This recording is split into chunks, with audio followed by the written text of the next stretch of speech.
All right. So, g'day everyone, DARQs here for another 2DX player interview. This one's been coming for a while now. A lot of people have been really excited to hear this one. Today we've got a player from North California, similar to Gallon. He's a player who I haven't really spoken to much in the past. He sort of appeared on the radar as soon as Programmed World started becoming a bit bigger. And yeah, he's an interesting guy. I've spoken to him a bit before the interview, but why don't you introduce yourself? Say hi, DJ. Is it 7-star still? It's 7-star. It's 404 now. Okay, but, well, DJ 404 or 7-star. Say hello, Kevin. Hey guys, my name is Kevin. I'm from Northern California, more along like Sunnyvale, Gothland. I've been playing for a good amount, just about around like 2003, 2004, and I'm taking singles more seriously, but I have played around with doubles. It's not as serious anymore, but that's the general background. Yeah. Oh, that's nice. Okay, so I'm just wondering, like, so what dans are you for both singles and doubles? I'm 10 down for both. 10 down for both. Okay, that's really interesting though, because you score like basically on the same level as me. So like, do you get a lot of flack for not being kited? Yeah, I do actually. It's getting like a couple of weeks ago, I was actually complaining to someone about like how much crap I get for not being kited and stuff like that. Yeah. And it's pretty annoying because especially like Donovan. I know he means well, but he gives me a lot of crap for it and stuff. But for me being 10 down, for him being kited, I'm beating his scores. Mostly stuff like that. But I mean, like, I really don't think that kiting is a really big deal at all whatsoever, because I never really cared about like clearing stuff in general. I care a lot more about timing in general. So it's just, that's very interesting. You've sort of gone the other way to what most of the other people I've interviewed have said, where they focused more on clearing stuff. So yeah, I mean, well, like, what is kiting? It's just like a golden set of letters that just entitles that you're really good at a set of songs. Doing May. May's gimmicks. Middle. Like you've you've grinded May's middle enough. I've tried pretty hard to pass kiting, so people was not giving me shit for it, but I can't do slowdowns whatsoever. My biggest weakness in 2DX is slowdowns. Oh, me too. Don't worry. May ruins me. Yeah, May ruins me, and the Himiko, like the ending of Himiko also ruins me as well. So that just kind of like, I never really bothered to learn that. So it's annoying. Yeah. Oh, okay. There's that. That's interesting. Okay. Well, why don't you tell us? So you said you're from Sunnyvale, right? Yeah. Yes. Okay. Sorry, my cat's come to annoy me. Fun. All right. So tell me some stuff which, like, you'd say, if you had to define yourself, like achievement-wise, what would be an achievement that you'd say is like outstanding about you? I mean, clearing-wise, yeah, I'm really I have just about like 8 or 9 songs left to clear in the game. Oh, wow, they're all kind of like gimmicky songs, like Himiko, of course. And I just recently passed Beachside Bunny, which took a lot of grinding to do. I played it at least about 50 or 60 times in a span of 2 weeks. Ooh, just grinding, yeah.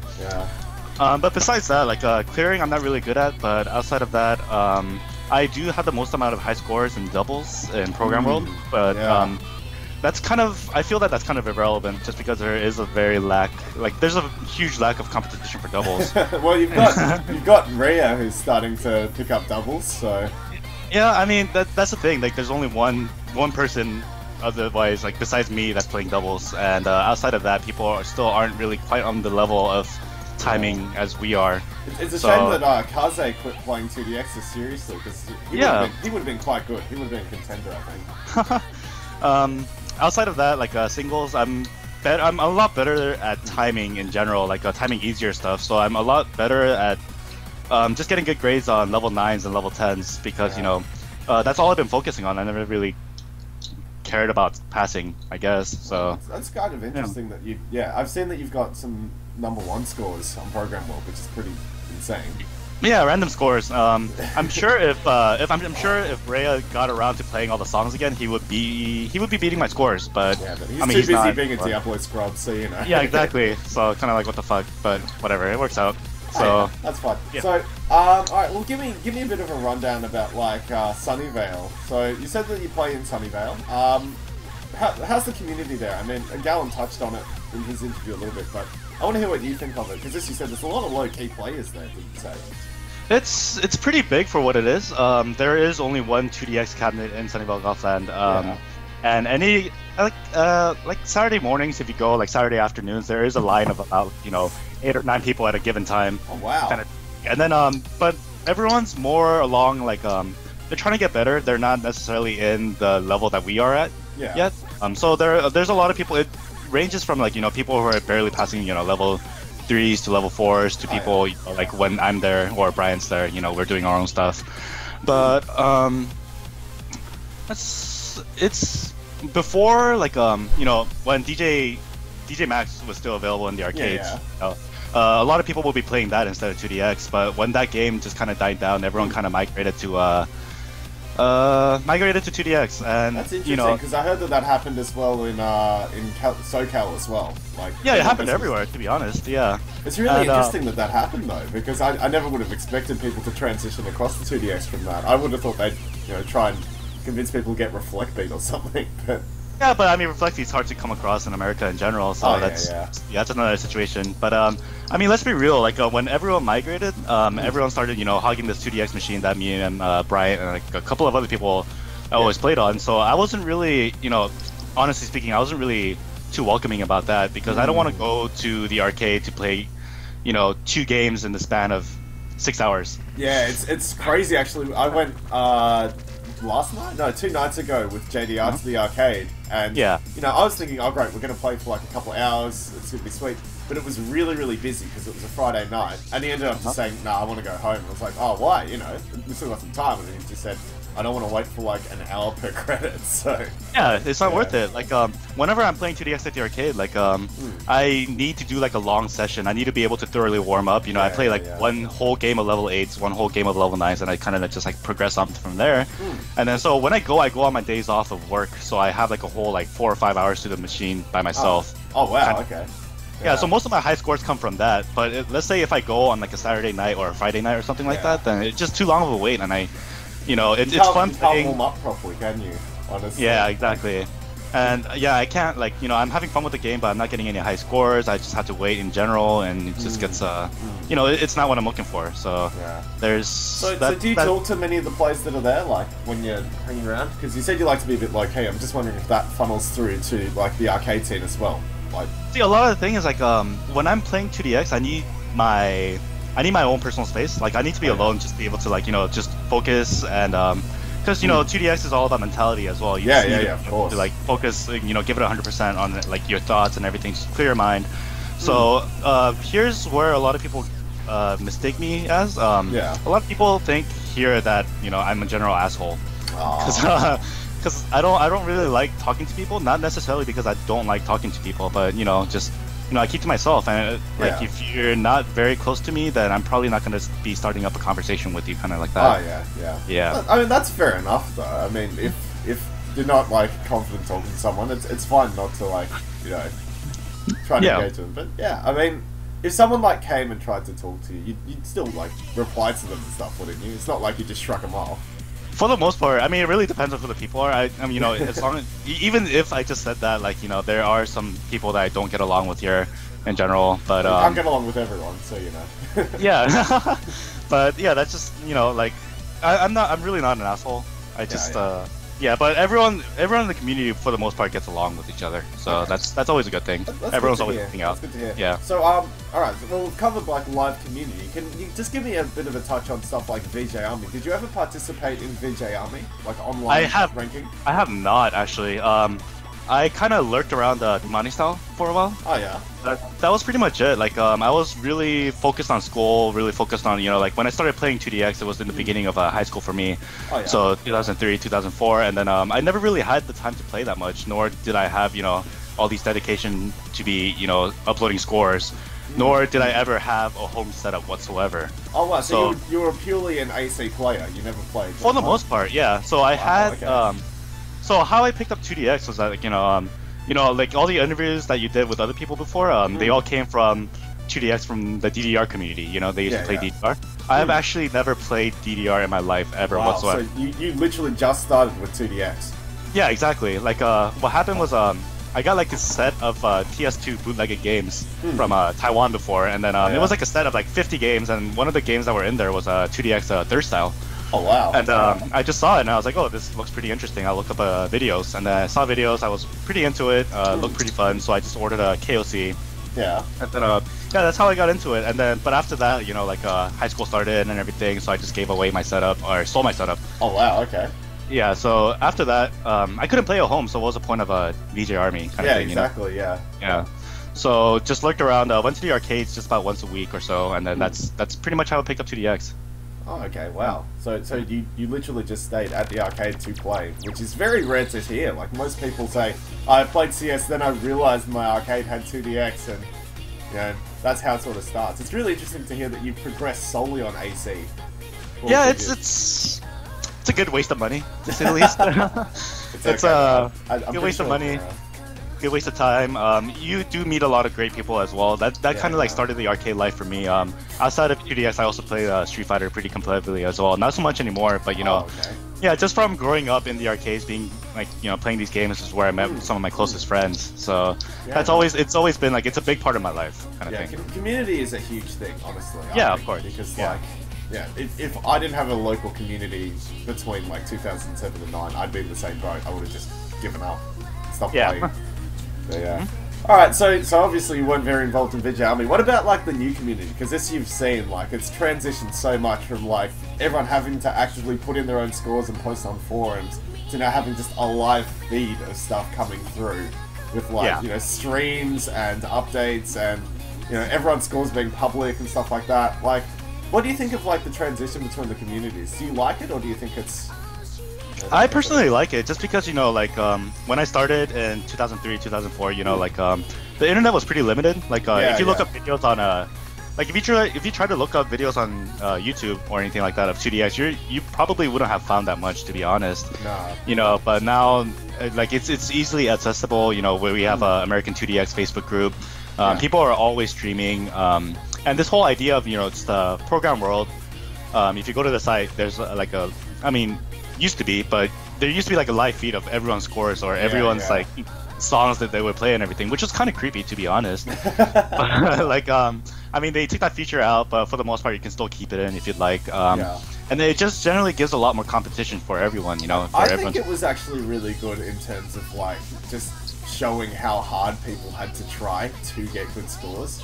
Because exactly. Like, originally you just think, oh god, that person's amazing, they tried that song like 1 or 2 tries and they got this incredible score, whereas now you can see, oh, well, this person grinded that song like 5 or 6 times in order to do it. Yeah, it's funny because like sometimes I'll look at like Donovan's program world, like you know, like a song like the previous history, and then like he'd played Eyes like for 2 pages or something ridiculous, and he failed all of it. Obviously he's trying to hard clear it, but he just couldn't come to it. But it shows, like, you know, it shows the dedication in people. It shows how good they really are and kind of things. So it's why for the most part I don't like to play stuff like more than once or twice in a row. And because I don't want to show my page that I've been grinding this song, so I'm gonna like. It's funny because for the past like 2 or 3 days I've been grinding Brazilian Fire because I want to beat Dawn Score, but I can't. That score's ridiculous though. Like, it is 98%. Gosh. When I saw but yeah, that's insane. Like this whole program world thing, where, you know, it's a live database of everyone's personal best scores and everything. And you're able to set, you know, your rivals and you know, just like EMUs, it gives off a lot more incentive and a lot more like competition for the community. I think it's great, and honestly, because you've got the rival graphs there, as opposed to on CS where you had to look up the score every time that you wanted to. Like, it's all streamlined, which I think is great. On the topic of rivals, who do you consider rivals for you right now? At the moment, well, ever since I started playing 2DX, like DJ Orochi, Bryant. Like he's always been like, when I started playing, he was already doing he was already passing, you know, flashing 8s, which, you know, level 12s, 11s. That's massive, And so when I first started playing, like I kind of looked up to him in the first place, and then you know, from a lot of what I've learned in 2DX is something that I observed in him as well. So now that I've been playing for, you know, however long, about more than a decade to say the least, and you know, Brand's been longer than that, but ever since I got to his level, like, he's always been the person that I've always been aiming to get better. So do you guys play together on the machine, or do you play separately? We used to not, because I'm a pretty tall guy, Oh, so yeah. whenever I play, I have to do like power stance, and which like I don't like my leg being in between other people's legs. Yeah, it's or a bit anything like uncomfortable. that. I'm a bit worried about Matt coming across to Japan because all the two-player players, like, they stand a little bit to the side of the machine. Yeah, that's where I think Matt's leg goes. So. Yeah, exactly. Yeah. So like, yeah. but very recently I started playing on AC sitting down because because it puts my hands like on a level where it's more even with the keys. Oh yeah. So I feel that to be more comfortable. But after I started doing that, I started playing with Brian more often. Oh, that's good. And yeah. it's kind of like as much as I enjoy Brian as like having him as a rival and him being my friend and everything, it's really discouraging sometimes because like I said before, I'm really good at level 9s and level 10s and just doing like a general really good like raw scoring on stuff that's easy, but Brian's better than me at that. So okay, I didn't realize that Orochi was so good on easier songs as well. Like, if you look at our rival data, like I'm beating him on like 195 songs and he's beating me on like 500. Wow. Okay. Most of those are actually from level 10s and level 11s. Yeah. And it's just a lot of my mentality in 2DX or where I learned how to time from comes from him. And like I was playing with him once and he told me this one sentence that like completely stuck with me up until this day. Like for every good that you get, you're losing 2 points. Yeah. Kind of thing, so it kind of stuck with me for that, and that same mentality goes for just regular grades as well, where you're losing 1 point instead. Yeah, exactly. But it's that's a huge I feel difference. Like 1 point is actually massive when you think exactly. about it. Like, and then like if you play like level 10s or something, or any song where it just has like a really general, really hard part, like like you get like all regular grades for like let's say like these like measure 61, then you're losing essentially like 50-60 points. Yeah. So it's just like for some small mistake that you make on one measure could cost you, tons of points. Oh yeah. So absolutely. so that's where it comes from. Like 2DX for me is more of like a mentality kind of thing, where you just like everything's all mindset. You need to be able to focus on. You need to just get those fucking flash grades. And if you're not getting it, then you're not playing the game right. That's where I. Absolutely. No, I agree with you. All right. So aside from Orochi, like who do you rival outside of SVGL? Like, do you rival Donovan or Krellian or anyone like that? At the moment, I'm only rivaling Bryant Orochi. Yeah. But when I was still playing Tricoro, I was rivaling like Vegeta, rivaling Phoenix, Matt, and also and then Matt went and became insanely good. Yeah, exactly. Just, so Matt just white people. I don't know. Who else? Galen, so Arky, and I believe Jason, so Gambler. So those are the people that were was rivaling. And they're for the most part the top players of Program World, except for Rhea, which was like I didn't see a point on rivaling him. So there is very little point in rivaling Rhea. Exactly, and it's funny you bring that up because like when Linkle first came out, I hit a really huge wall for singles, and then I got really discouraged with the game. Like I was getting minus like 100, minus 200 from my personal best, like out of this like one random day that I showed to the arcade. Couldn't play anymore, so that's actually the sole reason as to why I started playing doubles again. Because it was like my way of taking a break from the game without having to actually take a break from the game, if that makes sense. That's really interesting because when I talk about breaks, I never consider doubles at all. Yeah, well, I mean, it's in my opinion, it's still like a waste of time kind of thing because there's no competition for it. But that's a whole another topic. But so I was completely like I was focusing on doubles, and before that, like before I started playing doubles, like I was actually beating a lot of scores on Vegeta and a lot of scores from Brian as well. The score ratio really wasn't that bad. Yeah. But when I looked at it again, like the score ratio was just getting like bigger in margins, like really huge margins, and it kind of got me discouraged. So I started playing. I just play more doubles. Yeah, that's kind of why I don't focus too much on my rival lists and things like that, especially on Program Sun. Because on Program Sun, obviously, like my scores are absolute arse. You're not used to it, yeah. So, like I try and just keep it as a personal thing, like try and make myself better, as opposed to like constantly comparing to others. Yeah, like, so a bit of rival and competition is fine, and especially on EMUs. Every time I see your scores, I try and go for them, but for the little that I play on it. Some of your scores are absolutely crazy on there, though. Like I can't. Yeah, I do my best. But so I kept playing doubles, and one day like I was looking at the rival list, and I noticed that this random guy, like DJ Bukake, Donovan rivaled me, and then like I saw his like stuff. You know, he played every single chart in the game, and he had a lot of motivation in the game. And it just kind of like inspired me to get back into singles and everything. You know. Granted, when he rivaled me, the ratio for him wasn't that good. I was still beating him on a lot of the scores.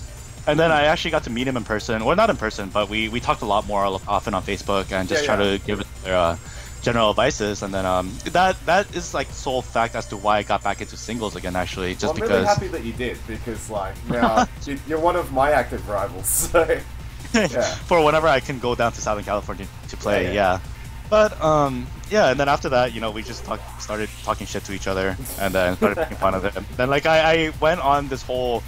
You can actually ask Donovan about it yourself, but I actually went on the whole rampage of being able to just like dominate his scores, even though like I'm not necessarily losing or anything. Now the ratio is pretty horrible, just because like, you know, he focuses a lot more on harder songs, as to where I focus a lot more on beating Brian's scores, which is level like 9s to 11s. Yeah. So, but yeah, that's my transition from like doubles to singles and how I view rivals in general and stuff like that. Good. No, that's really good. Thanks for sharing that. So, on top of that, I'm just wondering, I'm looking at your videos, what about, like, your technique? Do you think the playstyle and technique is important? I do, how do I put this?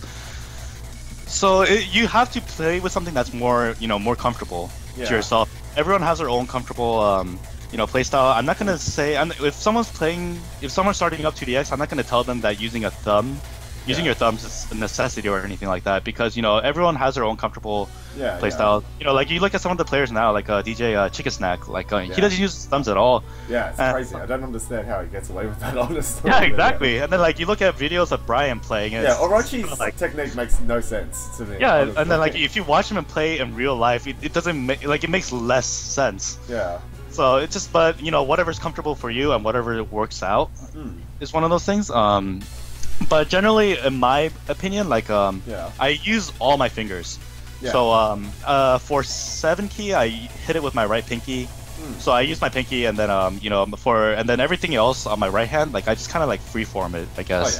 From being a single-handed player or a doubles player and things like that. And then depending on what the song looks like, if there's not that many scratches, then I will actually use my left pinky for 1 as well. Oh wow, okay, so you play symmetrical like me. Right. It's not necessarily symmetrical. My left hand is really weak. So if you watch some of my doubles videos, like my left hand just like it fucks up a lot. Like it just loses. Yeah. But from what I learned in 2DX, like when I got better in the game, I didn't really focus on making my left hand stronger. I just kind of made it. I kind of dealt with it by making my left hand more flexible. So my left hand's always moving around a lot. It changes playstyles a lot. A lot of times it's symmetrical, but also a lot of the same times it's also 1048 playstyle, and also a lot of the same time it's a lot of Taka S playstyle as well. It'd be really interesting to see you do more singles videos, because that's I've found today looking for footage of you playing. It's mostly double stuff, so it would be interesting to see you go down and get some more footage of you.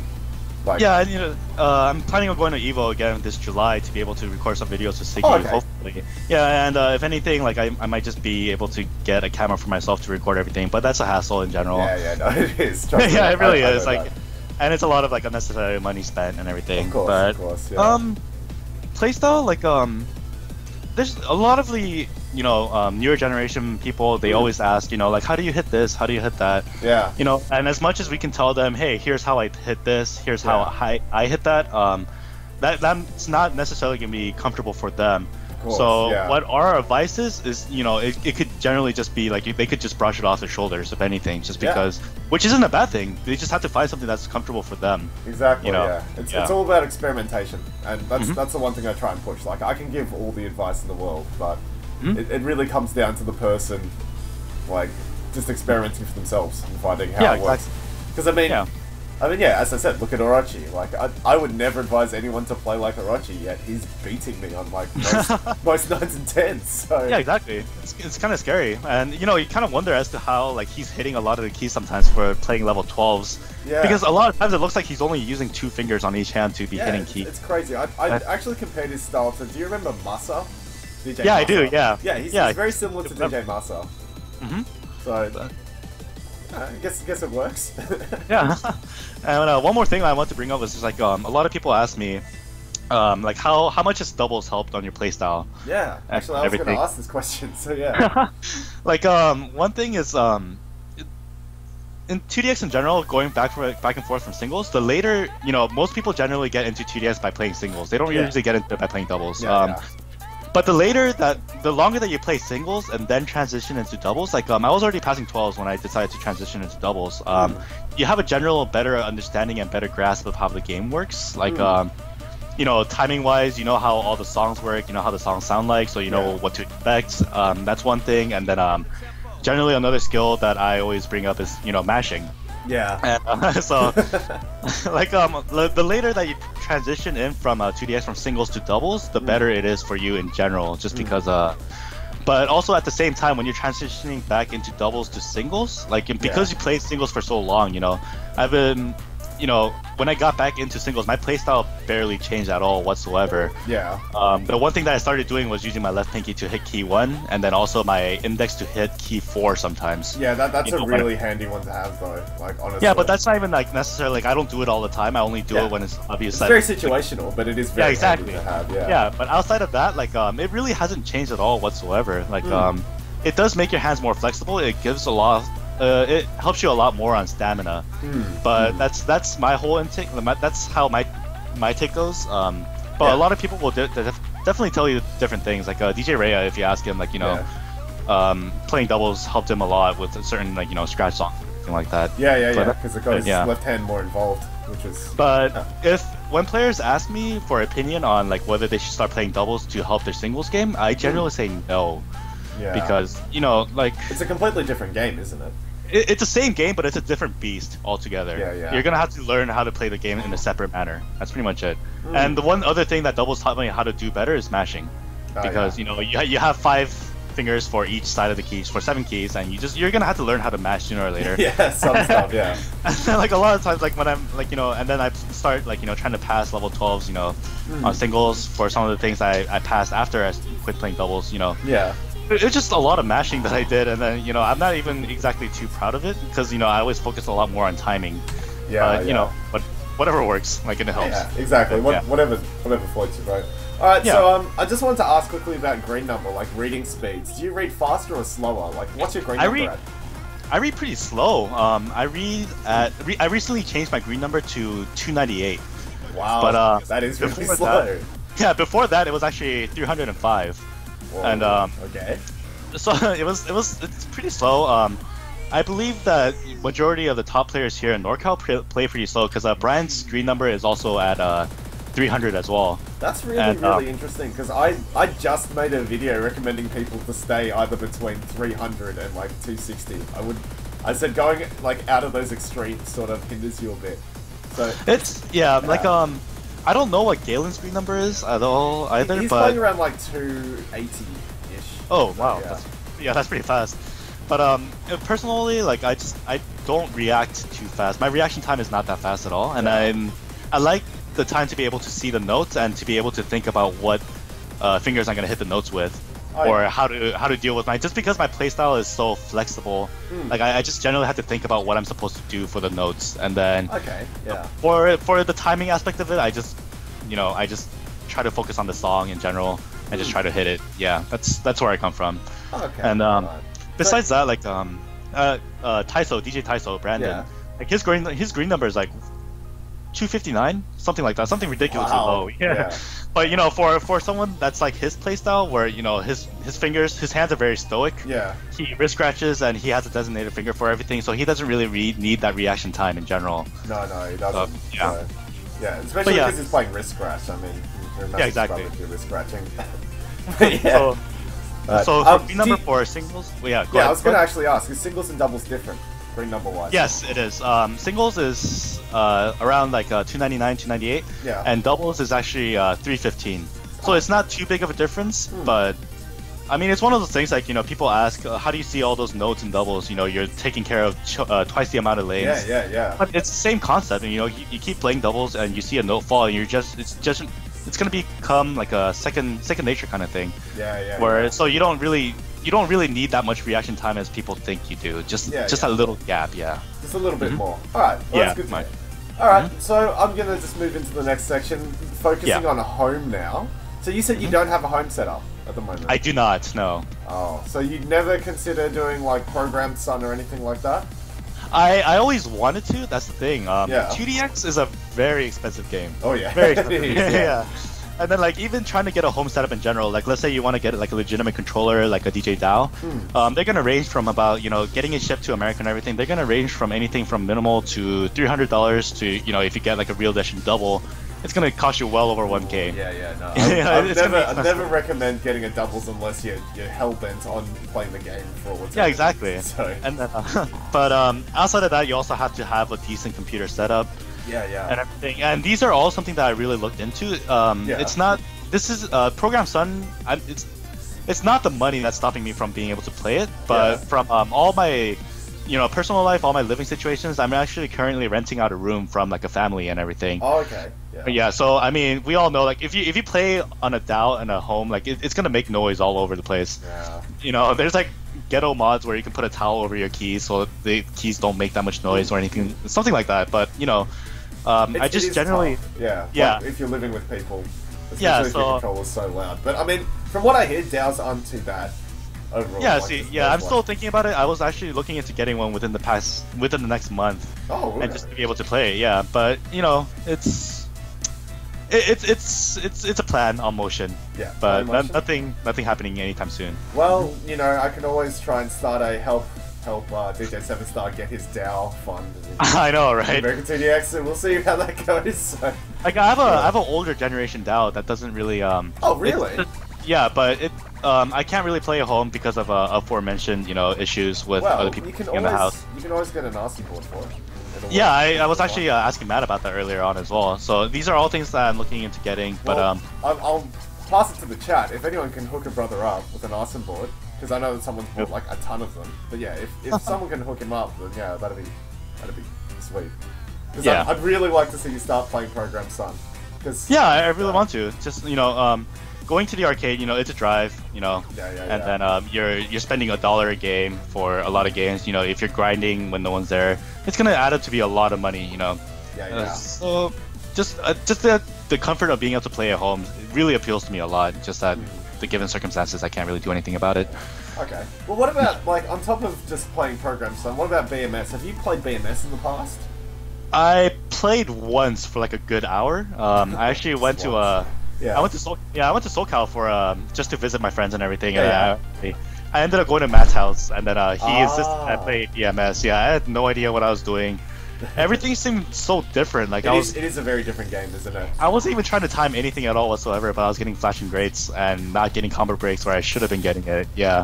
So it's something definitely that I wanted to try out because I know that a lot of the better players like Rhea, Phoenix, and they just, you know, the biggest progress that they've made in 2DX is when they started playing BMSs. I feel like.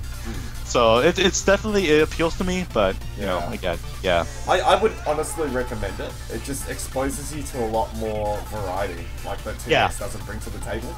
So yeah, it's a thumbs up for me too. Like if you can get your controller working and whatnot, definitely get into BMS. Yeah, of course, we'll do. Yeah. At the high levels, it really does like help out and stuff like that. Alright, well, that's basically covered everything. You went into a lot of detail about mindset and stuff like that, so I didn't really need to ask about it. So you've covered all of my criteria for the interview. Thank you very much. I'm going to pass it now to the chat and see if there's any questions that people have asked. If there's anything that you want to know from DJ 7-Star, don't hesitate to put a question into the chat, because we got him here and, you know, it's a good time to ask. I saw that Don posted a question at the very start.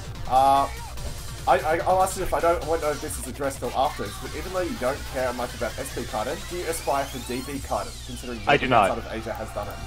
I do not. Really? I really don't. Like, it's, you know, we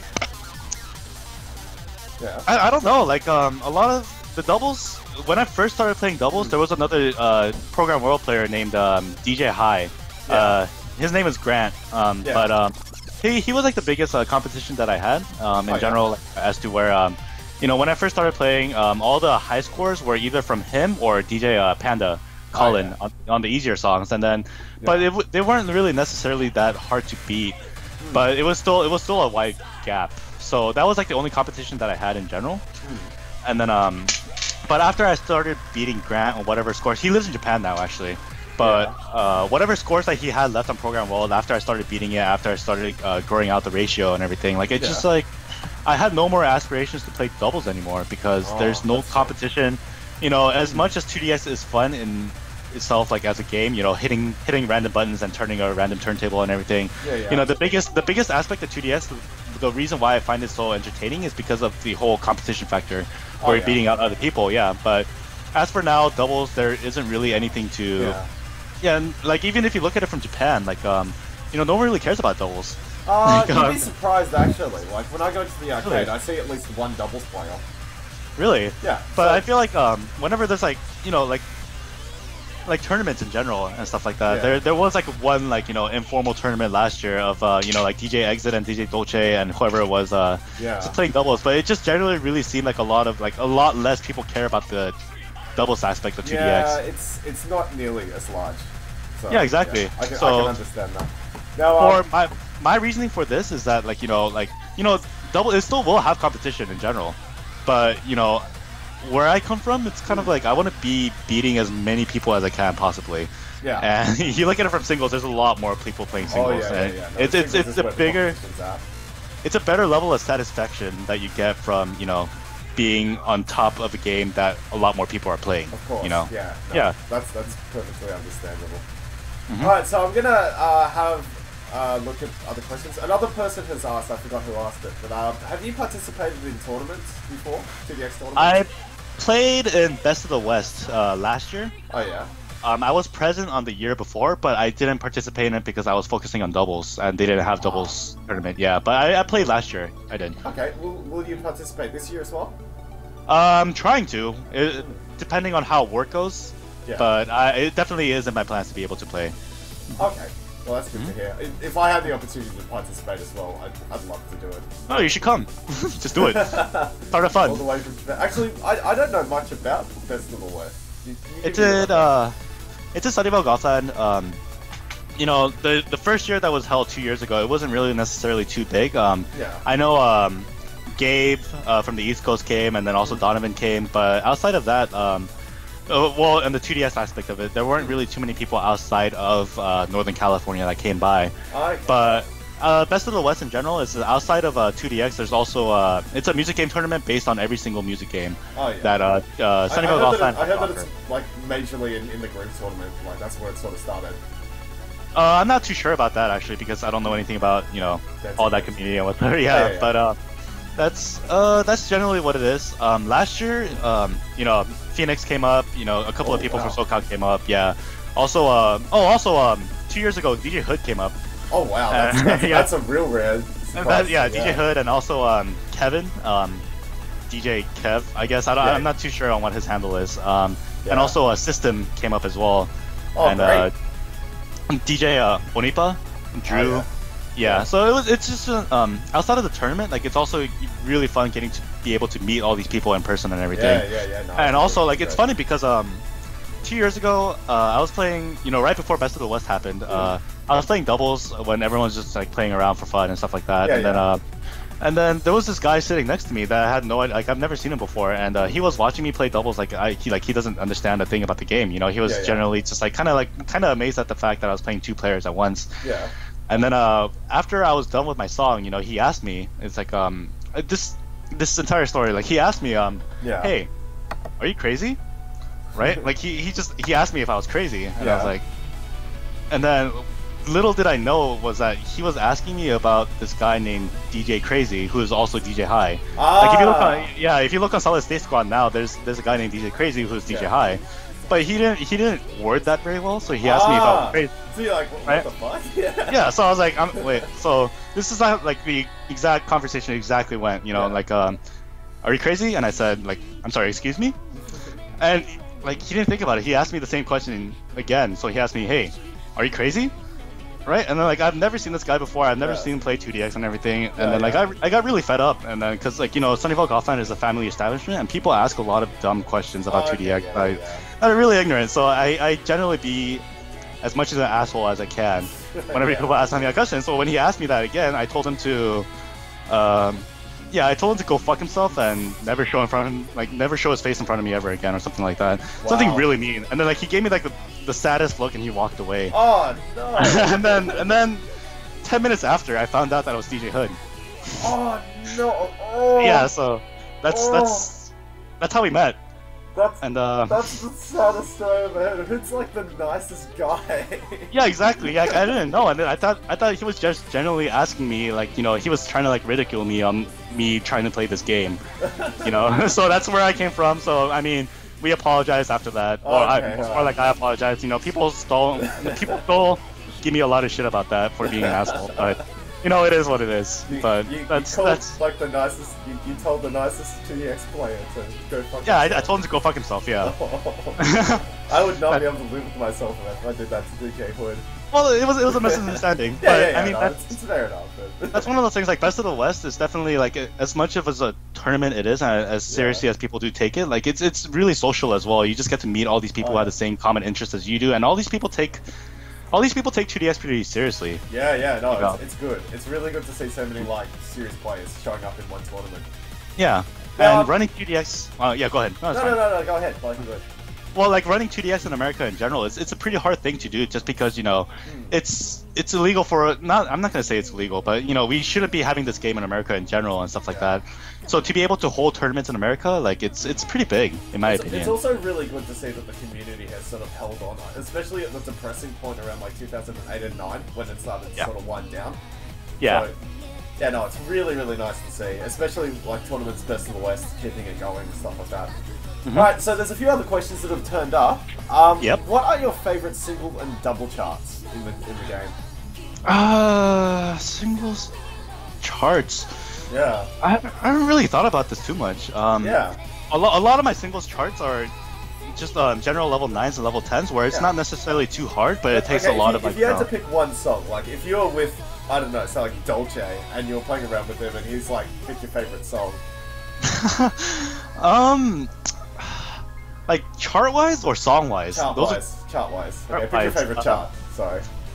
Probably Rotel the Mercury, in my opinion, just because that song has always stuck with me.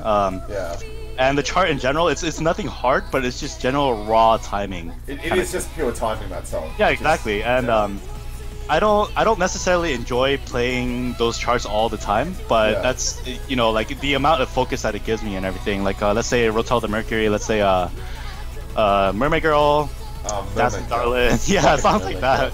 Exactly. Those are the charts that I really have fun with most of the time. Okay, that's good. And what about doubles? Doubles chart.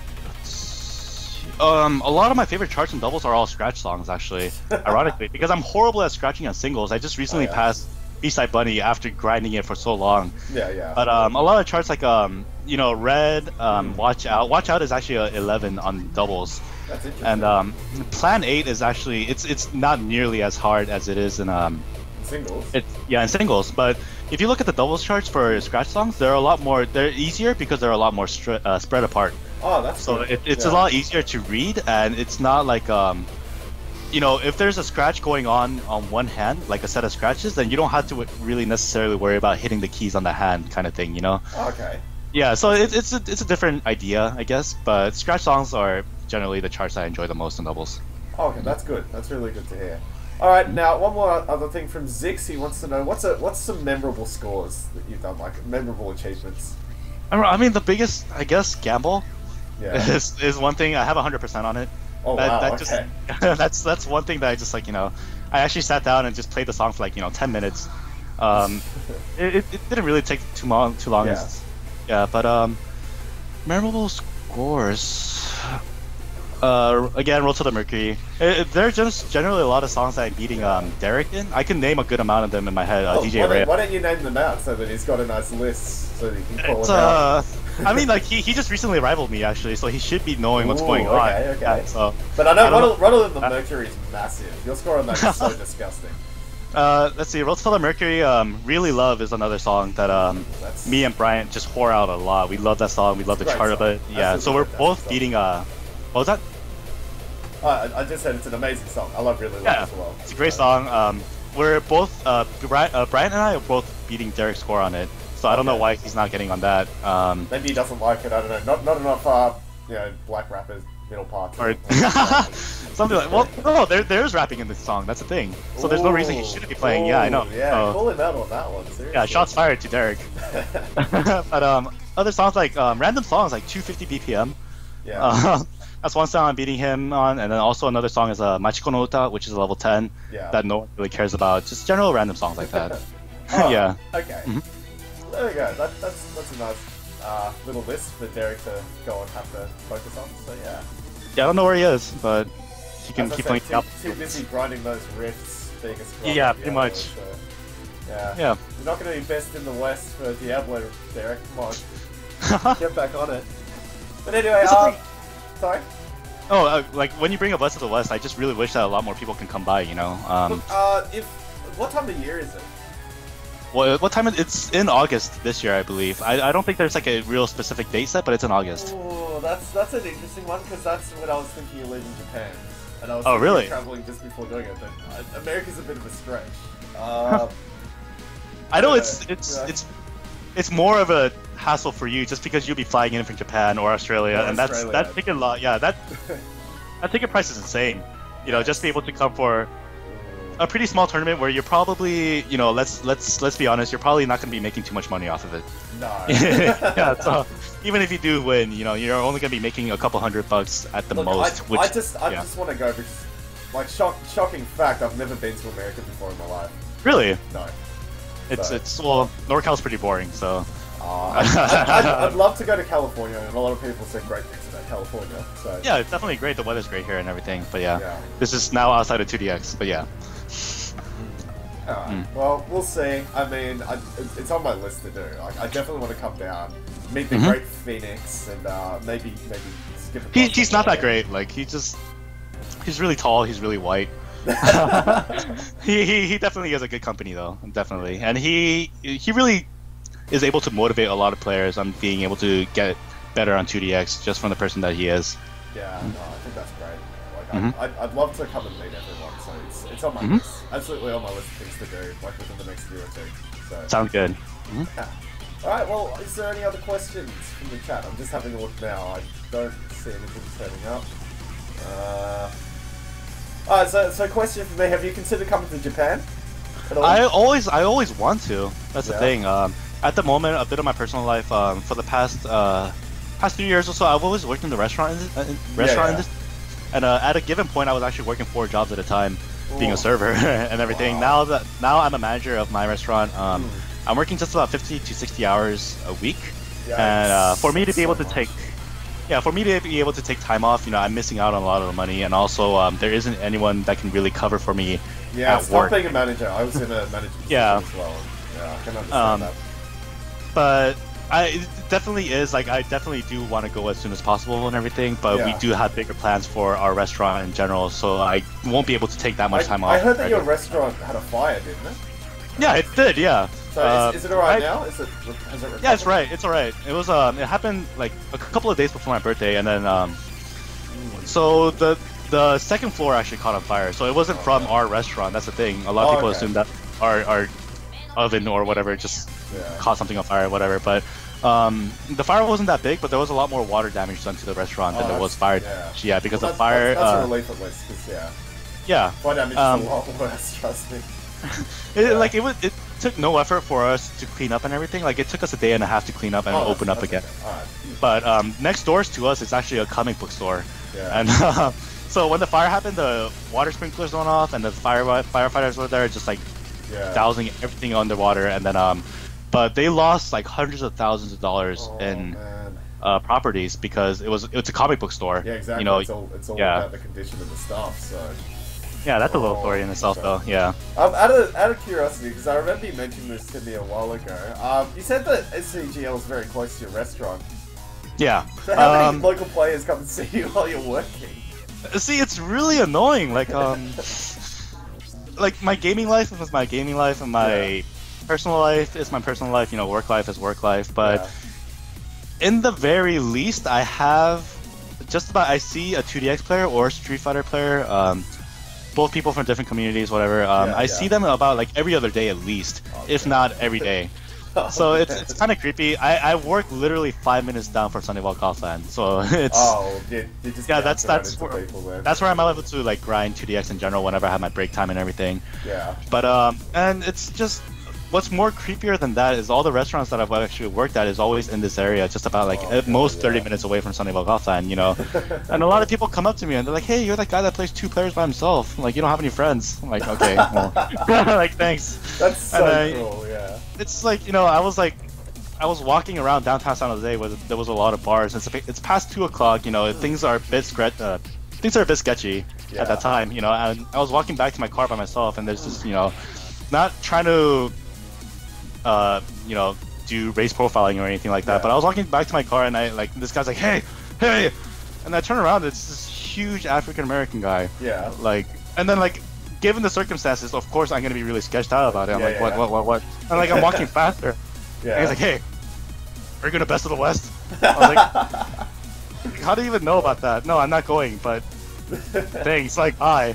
But at the restaurant, I definitely do see a lot of people. It's just a lot of strangers know me as well, which is and you also realize by doing this interview, you probably just like sold yourself out to like heaps more people coming down to the restaurant. And, yeah, it's funny because, you know, there's, you know, I'm not gonna say anything ill or I'm not gonna say anything negative, but there's, you know, Nate Broody from American 2DX. I don't think he knows who I am, but he comes into the restaurant a lot to dine in, and then you know, a common courtesy in America is that, you know, you tip for the food that you order in restaurants, and that's how servers make their money.